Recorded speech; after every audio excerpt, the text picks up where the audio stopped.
And I'm Phillip Blume for Shutter Magazine. It's January. Welcome to 2019, you guys.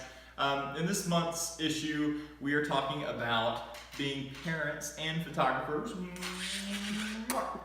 at the same time, which my wife, who's recording right now, and I can certainly relate to the struggles.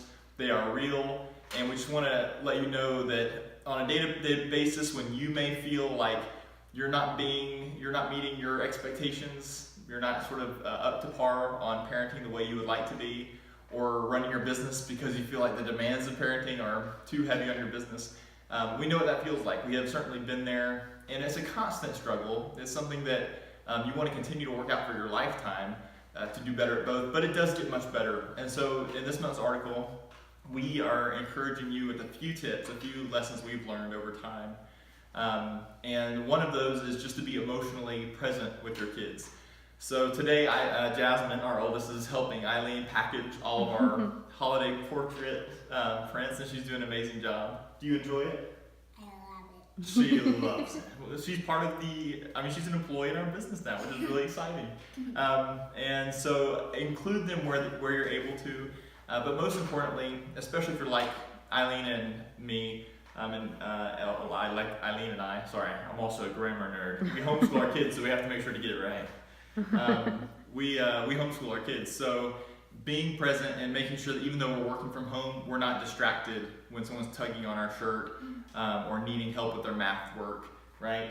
So we like to trade off. Eileen will work in this with the kids homeschooling in the morning while I work in the studio, and then we can have lunch together and swap instead of trying to work side by side. So then I can be with the kids in the afternoon, and she can get her design work done, her editing. And so if you do work as a couple, parse out those roles and decide who does what, and just trust the other to do it without you looking over their shoulder. That's so important. And then I think also we've found with our kids that emotional presence is really important. Jasmine is our easy child. She always listens and helps. Our other two can sort of tune us out. So it's important. I used to shout and get angry and felt like they were disobeying on purpose, but we've learned that just touching gently, getting eye contact or mouth contact, I see into your soul, really helps with those other two to just break the trance that they're in. And honestly, don't we all get in that trance? You know, you've been there, I've been there. When we're on our phones, we don't even realize someone's calling our names. And our kids can get like that too, so don't get frustrated. But speaking of phones, a big recommendation I have, Jasmine. I'm little Eileen. Little Eileen. Do you like it when mommy or I are on our computers or phones and you're trying to tell us something? No. Wow, strong reaction. See, this is not rehearsed, but your kids really are affected by the distraction of your phones, and that's a big part of our business.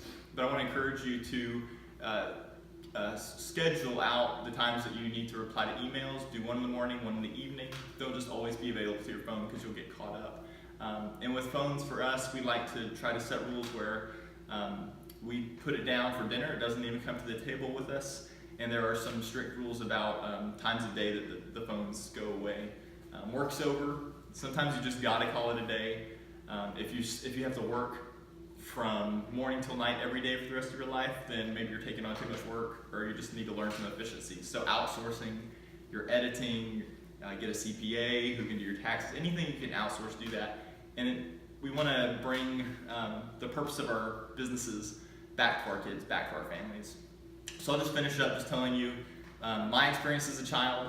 I remember my dad worked from home, and all of us kids would play in his office, the only air-conditioned room in our house. And we made a mess of his office. Somehow he was patient with us and just laughed with us and enjoyed watching us, and we could feel that pride he had for us.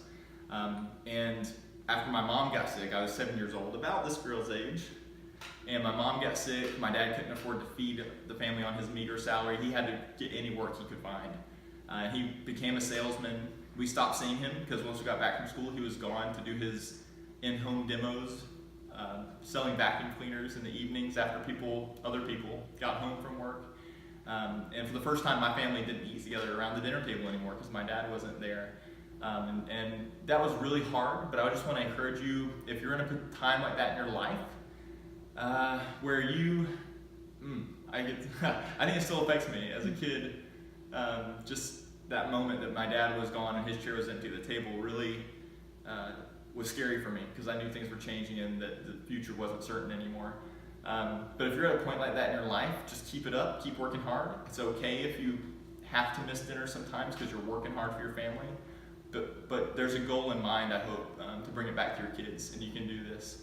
So we enjoyed talking to you this month, and Eileen and I look forward to just get to know you and work alongside you in social media and online, however we can help you. Have a great 2019. Lots of exciting things ahead, guys. Bye.